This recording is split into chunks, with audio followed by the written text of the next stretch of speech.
to another episode of High Tech with Will and Josh, or Josh and Will, or whichever of us showed up this week. Yeah, I mean, we both showed up. I'm not sure what order our names go in.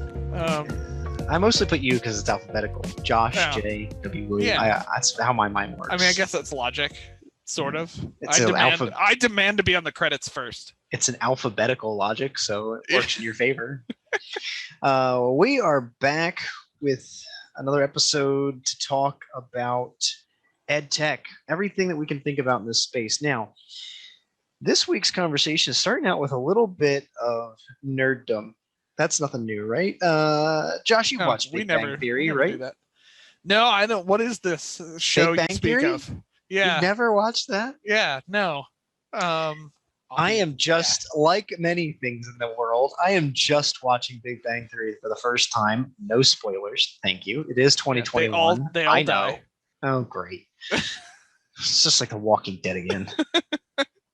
But you know, something happened in one of the episodes that I was watching a couple weeks back and it just stuck with me. You know, Rajesh is talking about the fact like when he came to the States, he stood around the water cooler because that's what he heard. People always said is where, you know, good information, good gossip is shared.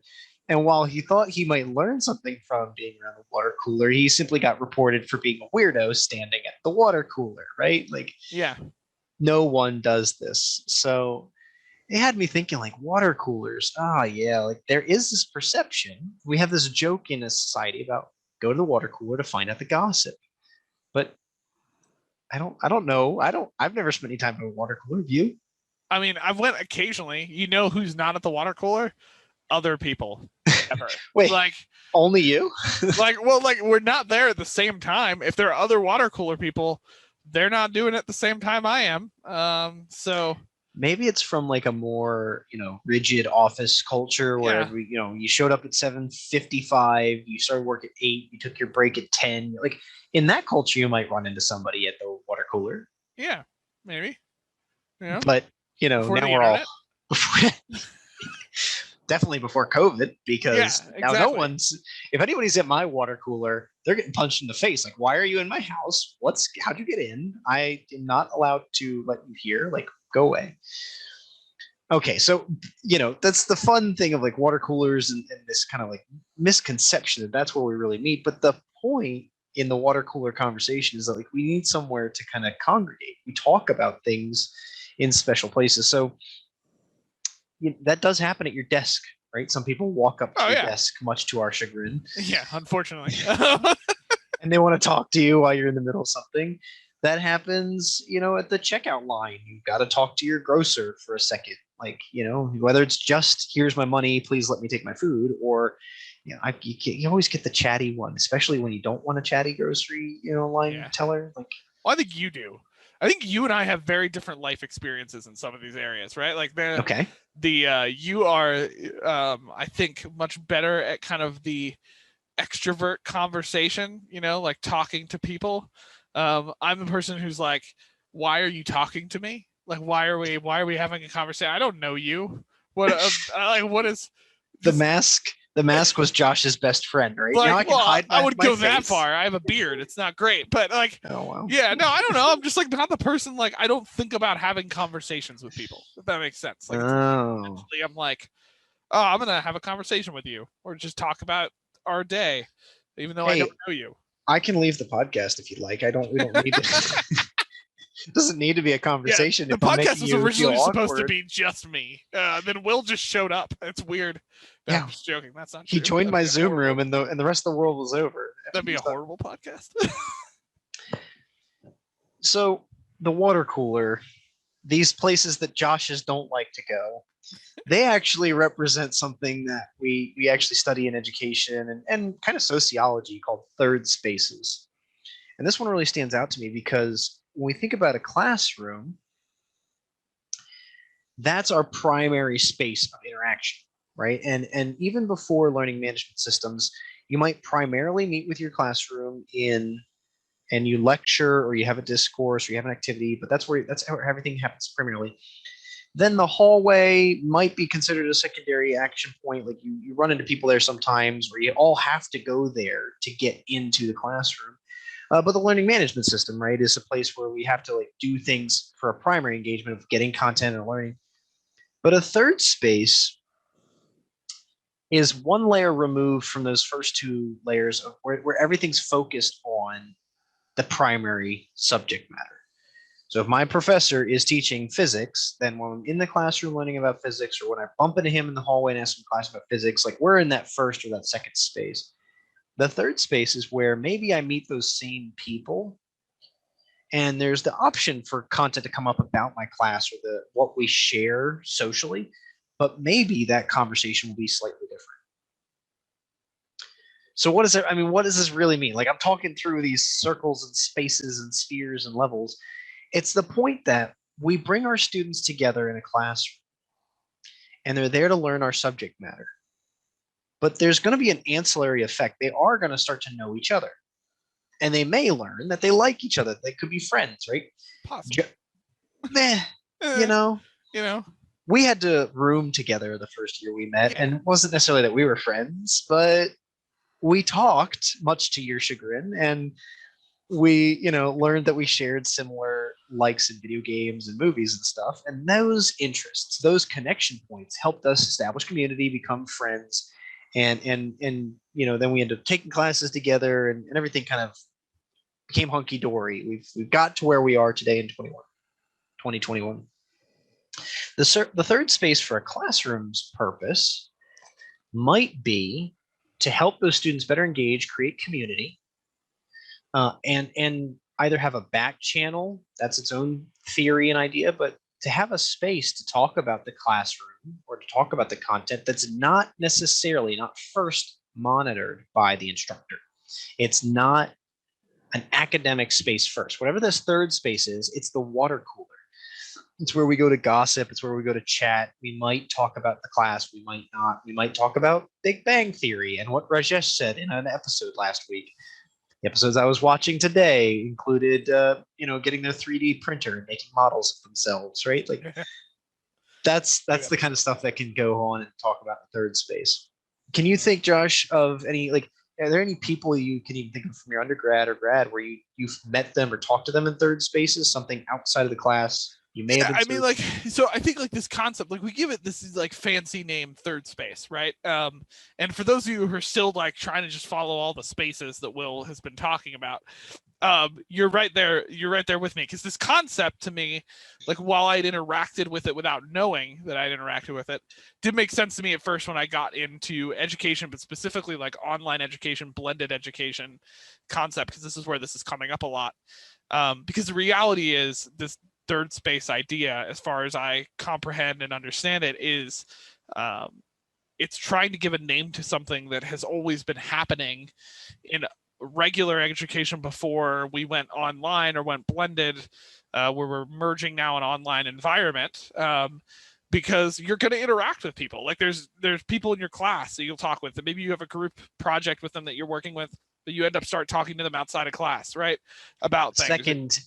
The second you give them your number, you've initiated the third space. You've initiated something else, right? So you end up maybe getting lunch with that person, or you end up talking with them or sitting with them, and why these things are important for us to identify, I think, as we're talking in educational sense, is that a lot of times those third spaces, they're not organized conversations, but they end up giving a richer experience to the first space that you're in, this classroom space, right? Because you build relationships with people through these areas. Like, yes, you're interacting in class, but you want your students to build a relationship and community, because as they do, they're going to share more, they're going to interact with each other more, they're going to challenge each other more, they're going to learn from each other more. And this third space concept, right, is where that relationship ultimately starts to get built in a different way.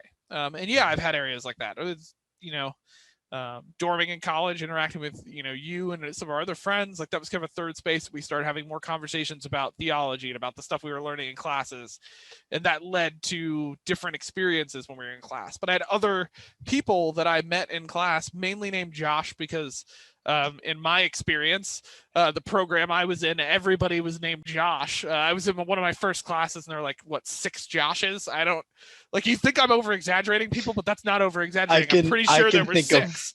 I can think of 4 Joshes I knew from our undergrad right like now. There's tons of them. Thank you, parents. But anyway, all that there is are to other say, biblical names. Yeah, all that is to say, I interacted with those people outside of class. We'd start talking, or we'd bump into each other leaving class, or waiting waiting in one of the coffee shops in between classes, and you'd get talking, and some of it would be about fun stuff, some of it would be about movies, some of it, but that like general kind of fun conversation built relationships. And if that kept going, that involved deeper conversations, even about class concepts, I think sometimes.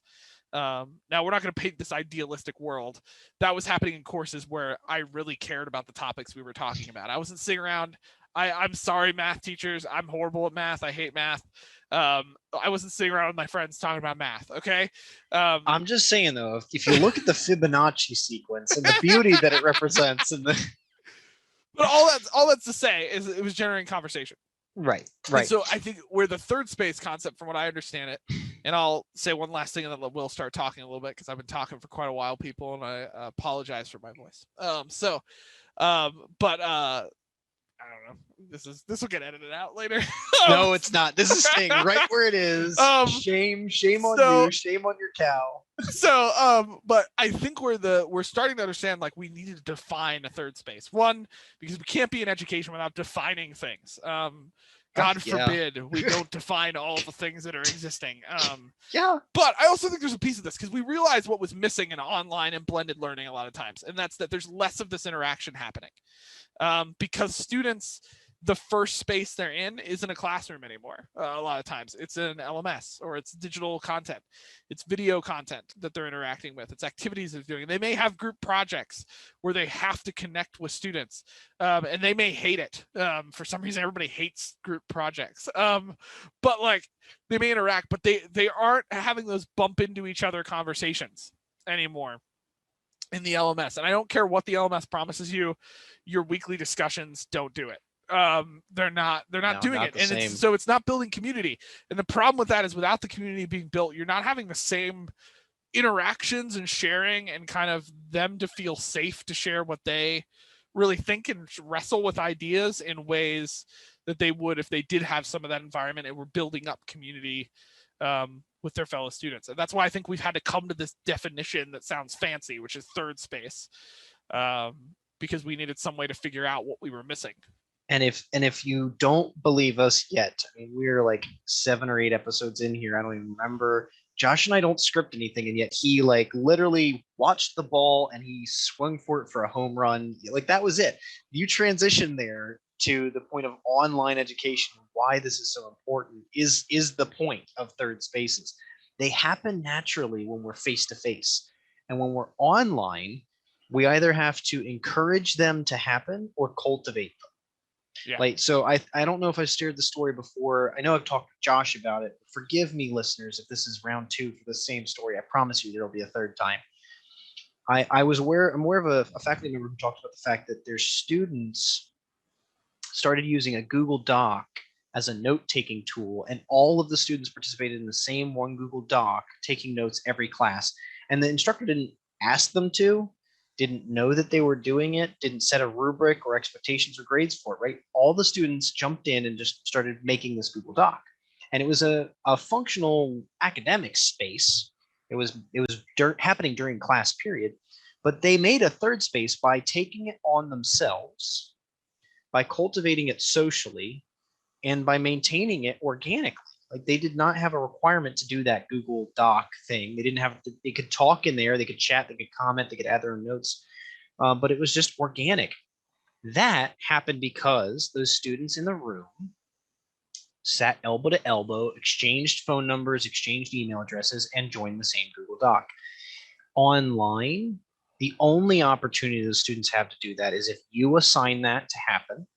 They decide to pick somebody out of a discussion forum that they want to work with, or people literally cold call each other off of the people list in your LMS, right? Like, third spaces like that don't get cultivated in online education without some impetus, without some spark, because the students aren't going to run into each other at the water cooler. And that, friends, is why we want to talk to you today about Discord, because Discord is a virtual application that creates one safe space for you and your learners. Now, I've learned about Discord as an application through video gaming and my personal communities, right? But at my current institution, where I've heard about it the most is students making Discords around affinity topics like Pokemon Go. That's a fact. There's a campus Pokemon Go Discord server around a class, right? So they'll be in a class together and they're already Discord users, so they'll spin up a server so that they can work in that space with one another to share names, share ideas, share contacts, share apps, share files, etc.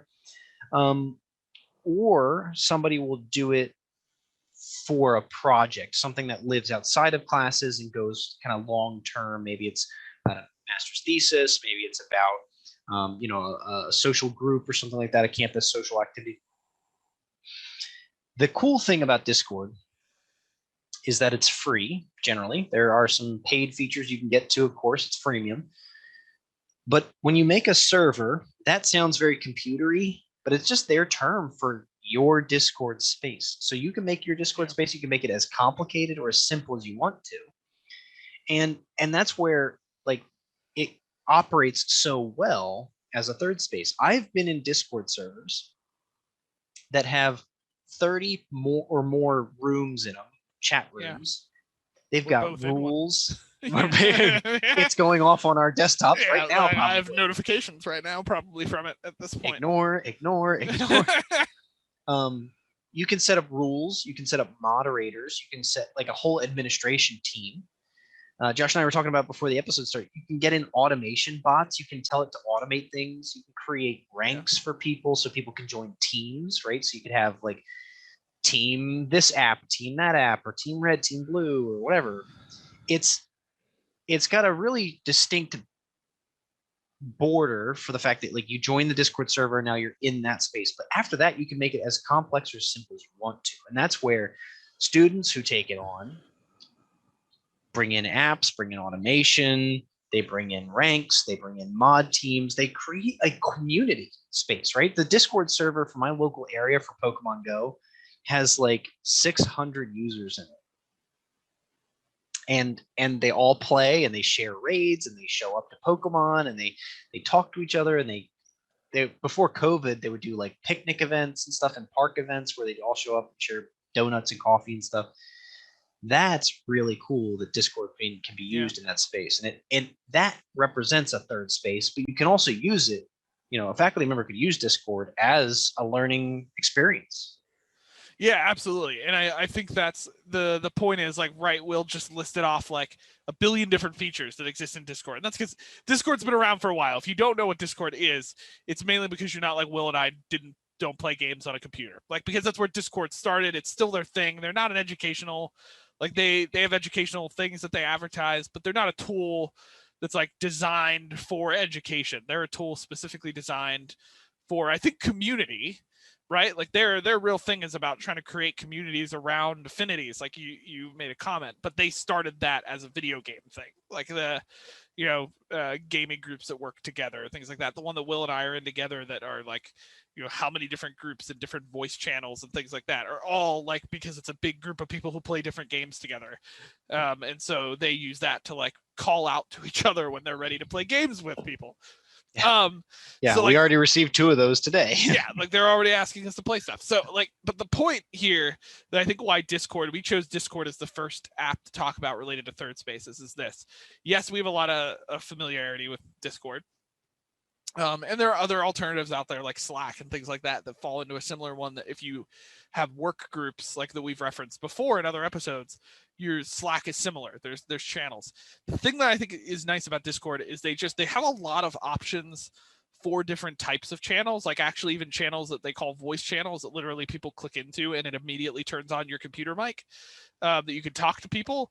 So it creates a different environment that I think Slack tries to do, but Discord does it a little bit better around a social network idea, which is like they can build rooms with like intentions and a reason that somebody can jump into and other people can see very quickly that, hey, so Will is in this voice room, I'm gonna go jump in and see how he's doing, or things like that, that can be really advantageous to this idea of a third space in a learning environment.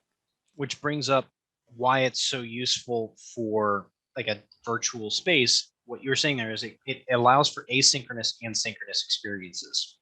Yeah. So your LMS, insert any of them, does not have a baked in, a created for the LMS feature that creates a synchronous experience. They all integrate Big Blue Button, or they allow you to integrate Zoom or something like that, right? So they try and let you use external parties, but none of them offer a tool that is both asynchronous, discussion board, and synchronous, Zoom or web conferencing. Discord does. And Josh and I were playing last night, and we were in our group, and we joined a bigger party. There was like 10 of us in there, and suddenly there's 10 or 12 people on chat, 3 or 4 conversations. Somebody is streaming the video game they're playing so we can watch them finish their round. And somebody else opens up their camera and starts like showing us parts of their house to like show them this new project they were working on, right? Yeah. Hyper media, like so much was going on. It was almost disorienting, but the functionality that showed was you could live stream your computer. So you could live stream like a video game, a movie, a video, a program. If you're coding or working on something, you could actually pick up your phone and like use it as a camera to show things around your house or in your environment. So you could, like, for academic purposes, do like chemistry labs and stuff like that, so that people can see what you're working on while you're talking about it in live chat. Like it could replace Zoom at some level, but one of the things that I think Zoom does, and it's not intentional, but our current use of Zoom makes it a unilateral approach. The teacher sends out a Zoom link. The teacher opens a Zoom room. The teacher makes a Zoom space. If you do what Josh is talking about with the channels, you set up voice channels, video channels, text channels, or if the students are doing this outside of you, they can do whatever they want in whichever space they want when they want to. So they can get 2 people together to work on something right now, or they could get the whole class together without you and work on do something as a study group. And that, I think, is like, it democratizes access, which is the point of a third space of a water cooler. Anyone can walk up to the water cooler at any time. It's not about setting our clock so we show up there at 10 a.m. at the same time. It's about coming together around that shared space so we can discuss the class, our interests for the day, picking classes for next semester, Marvel movies, whatever it is. That's fair game. And this is the difficulty in a third space or a tool like Discord, and because I want to be honest about how we deal with this, because right, Will and I know information about this. We've looked into these aspects of it, but you and I are not well versed in implementing this anywhere, and there's a reason for that, because I would argue that most people aren't, because there's this difficulty with third space. It's not like a discussion. There's a reason we lean towards discussions, right, as like activities or this posting type of communication, is because we can control that, right? So it's organized, we set rules, we tell them they have to post by this date and they have to reply to this many students. The second you start doing any of that, it's no longer a third space. And this is the problem this is the difficulty with third spaces sometimes, is that you want to encourage them, but you can't control them. Like, it's not going to work that way. It's like a shadow. The second you go looking for your shadow, you lose it. So we talk about this Discord, but this is how this podcast is going to be sometimes. And this is the reality. Like, I would love to implement Discord into a course, and in a way, we have not done it yet, because one, I would know the reaction of people above me if I started trying to implement Discord into an online course in our environment, and it would be, that's not happening. The reason I think it's so important for us to pursue something like this, right, is I real quick pulled up a blog post off of LinkedIn real quick, because it was reminding me of this. There's a company, maybe we'll get promoted. This is the first time I'm saying something nice about a company that we're not talking about as the app. A company called Pathright, who designs kind of like a professional development kind of LMS type dynamic. And Pathright, if for some reason you ever listen to this and I didn't describe you well, I'm sorry. But they post the stuff that I really appreciate. And one is this concept about, like, basically, they're doing it in a way because they're an LMS and they're trying to show why some of the bigger LMSs are failing. So the title of the post is LMS forums are broken. But the point of it is that we organize these very focused conversations, right, in LMSs, like discussions each week. And we think that that's replacing the conversations that are happening in class and outside of class, but it's not. It's not doing that at all. Because in actual environments and learning, we're constantly discussing with each other things. We're bumping into each other and asking questions about an assignment to another student. We're doing things like that. And there's an extra barrier that's put in place with messaging and forums because they're not integrated the way we actually learn, which is that we interact with each other in informal ways all the time around things. And so why I think it's constantly important for us to keep talking about this concept of third spaces, to look for ways that we can encourage without over controlling, is because we need to find a way to get some of this discussion element going on in our learning environment without it being a required weekly assignment. And so I think Discord does a good job of providing the resources to try to do something like this. I would encourage, if you're thinking about doing something like this, I have not got a chance to fully implement this yet. So my ideas are theory and not practical. So just work with me. But I've seen what happens in gaming. I've seen what happens in environments. I think what often has to happen is, one, this is going to happen on its own with students, but that happens less in online, I think, just because like students don't connect the same way they do in face-to-face courses, so they tend to not do like what Will was talking about, create Google Docs together and share ideas. That's a unique thing that happens in an online environment, right? Or a blended environment. And so what I've been thinking through here recently, and Will, feel free to tell me this if you think this is a dumb idea, but I think what we need to do is, maybe as instructors, think about some of these third space tools that we have like Discord and say, okay, how could I leverage some of the tools in activities I'm already requiring in online courses? Or how could my institution use some of these tools to create broader third spaces that aren't just tied to my course and then I can make students aware of? So that they can connect into. And I think like that's a way we need to go about it. Like if we're doing group projects or something, we should be pulling in some of this collaborative stuff to build community, but can we leverage a tool like Discord to be like, you know what, you go to Discord, you use that for your conversations. And I'm going to help set up a couple, pre-set up channels for things, but you have the ability to go in and create stuff. There's some difficulty there, right? Because we're not sure what students are going to do and what happens if a student does something inappropriate or something in Discord, So I think we have to be careful about that. But I think you leveraging that in that way to just kind of like say, here's the resource for you to jump into video chats with each other and do those types of things with no expectation that they use it a certain way, that you give them the freedom to figure it out, and let them know that this is available for them if they want to, hey, ask questions for each other. They want to connect. This is a good area for them to do it in. Yeah. And that's actually something you reminded me, like I kind of did that in my grad school experience. So one of my profs assigned something in Slack. He made 4 channels. There was a general Q&A question chat. Just drop in there if you had something that's going on. He made some announcements. Then he made a chat room, a group room for each of 3 groups in the class. And that was a private space for each of us. We did have to do required posts in that chat room, but there was no limit on how many or how few. And we just had to talk about and ask a question about the topic of the week. And then he let us make our own channels and DM each other and stuff like that. And I remember using all of it. Like I DM'd him, I direct messaged him. Yeah, use some terminology there, yeah. Sounds sketchy when you don't explain what it is. I messaged DM. Dungeon Master? That's a different game. I wish. I messaged my peers. I messaged the other group. Like it really did allow for him to do the required stuff, but allowed me a lot of space to do anything else I wanted to do, reaching out to my peers. It did what you're saying, Josh. And I think that's a reminder for me, like this works. I haven't done it with Discord, but other tools, it's a good thing. Absolutely. And I think like the way I lean towards like a Discord or a tool like that, where I keep battling with, is like I can see logistically why it makes sense to use some of the LMS tools to do some of this stuff.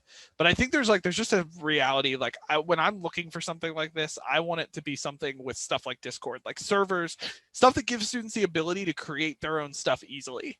and like to kind of create an environment that is different from the LMS. So it feels different. It feels not like the classroom. It feels like something that you're interacting with. And that's why I like a Discord, or I like these different third space environments that are a little bit different. And I like the ones that are, while it sounds all techie, that are server based. Like they are a closed environment. They have channels that you can create. They sound all like super techie, but Slack does the exact same thing. Your Teams does the exact same thing. Like they're just calling them more user-friendly names, because they're not like Discord, who started with just random PC gamers creating an environment for themselves. Yeah, Discord started in 2015. That's actually something that lends to both sides of this. It started 2015, started in the video game sector, and like the novelty interest sector, and server was a language they picked. But tons of others, every other one uses different language for organizing their system. Yeah. That's all it is. It's how what's the biggest thing, what's the classroom, or what's the server level, what's the group level or the channel level, and then what is it, how many more do you make from there of channels or groups that kind of customize the experience. But I do want to come back to that 2015 thing for a point. That's that's 6 years old or more now. And in ed tech, well, this isn't technically ed tech, but in software startups and stuff like that, that's an older company, and that's a good thing, because one of the things that I always get scared about as we talk about ed tech is inviting you to check out the newest thing and it's gone next year, or somebody bought it or snatched it up or whatever. And I don't think you have to worry about that with Discord. Discord's an established product, even if their ownership changed or they went public or whatever, right? Like that product and that structure is a part of a dozen industries of YouTube streamers, video game players, novelty, stars and celebrities and stuff. Like I know you can find certain celebrities and they have a Discord channel dedicated to themselves. Like you can go in there and just talk about that celebrity in the Discord channel. Sorry. Talk about narcissism, but it's a real thing. Yeah. Here's all the channels about me. Come talk about me. No, but like there's a truth in that. Like when we're recommending tools, and I'm looking at tools, even I'm looking for things like are they going to be around for a while, right? And like Discord's been around for a while. Does the tool work well? I can tell you from using the tool a lot. One of the things I am always impressed about with Discord is just like how in the background their technology is. Like you can go a lot deeper, but when it comes down to like the basic, just like chat channels, voice channels, stuff like that, it literally is like a couple clicks to start one. And then like you get into that voice channel, or you get into that video channel, right? It's set up that literally it just kicks on the microphone and the video for the person. Yeah. So like it's like a seamless thing. It's not like where you're joining, you have to do a whole bunch of startup stuff. That's what I love about Discord. It's like I literally just click on the channel and it's like I'm just like entering a room and talking to people. Yeah. And that's why I think it feels so different. Than like, and it gives you an easy way to see who's online on the side, like who's all in the channel, where they are. It'll tell people where they are in the channel. Like stuff that they've designed to make it easy for you to find people and connect. And so that's why I think like that type of tool works well, and it's been around for a while. Now, I do think we're not going to talk purely great about it all the time. I think the problems you're going to run into Discord that I have, even implementing Discord in an educational sense sometimes, is that they aren't an educational tool. They are a gaming tool. All of their stuff is oriented that direction for the most part. While they do have Discords and things around people, around, interests and things like that, at its core, it is a video gaming server tool. And so they have a lot of features in there oriented around that, like inviting people to games and doing those types of things. So that is one hurdle you're going to have. And I think you always have to be careful weighing new technology environments you ask your students to be in, because it's just another load that you're asking them to take on. But I think if you're not just integrating it for like one thing you do, if you're thinking about this as an environment that they come and engage in, that's worth it to me. And seeing that happen, like how Will saw it, where it's like, we're going to have a couple requirements for how you engage in this in the beginning, but you have the in the tool. And I think those are important elements to what you're trying to do. Yeah. So this all started with the water cooler, the question of the literal water cooler, and that kind of bleeds over into the metaphorical water cooler, right? None of us are walking down the hallway and literally standing at a water cooler and pouring water into those little plastic cones or whatever. But the function of meeting people at an off time, at an off space to talk about something that's not why we're necessarily there. We're not in the office to gab, so we gab at the water cooler. That's what Discord can do for us. That's what the third space theory is about. And I really do encourage you to think about if you're explicitly or exclusively an online instructor, like how could you use the third space idea to generate some community in your classroom, help bring those students together? Because some of my peers in my grad school, for instance, became part of, my professional work and resources and references for me in my professional career. That's something I really like, besides my like best friend on the other side of this camera from undergrad. Like I didn't get that in undergrad. Like there wasn't the space for that. And we were all face to face. I haven't kept many of my relationships or connections for that time, nor have they been effective in my professional work, right? Besides Josh and I entering the same profession or space, I really encourage you to think about how you can bring your computer science students together in a community so they can build off one another. Maybe you make apps together, maybe go get jobs at same companies and change the world with their brand new app or whatever. Like that's something that the third space idea has the potential to do for us. So hold on to the metaphor. It's not a literal thing anymore, but we want to think about how we can create that water cooler space in our online and our physical learning experiences, so that we can, make sure that the students are getting not only the content knowledge they need, but some of that social stuff and the community building that takes place in good learning experiences. So that'll wrap us up for Discord and the third space conversation this week. I think we'll jump into a quick outro here. Well, that's it for this week, talking about the third space and Discord. I know that all of you are going to immediately go and do amazing third spaces tomorrow. So hope it convinced you. But seriously, great hanging out with you guys again this episode, and looking forward to more conversations and more apps as we talk about trying to take that technology and using it in our classrooms, whether virtual or in person, and being able to use that. So really appreciate that, guys, and see you next time. See ya.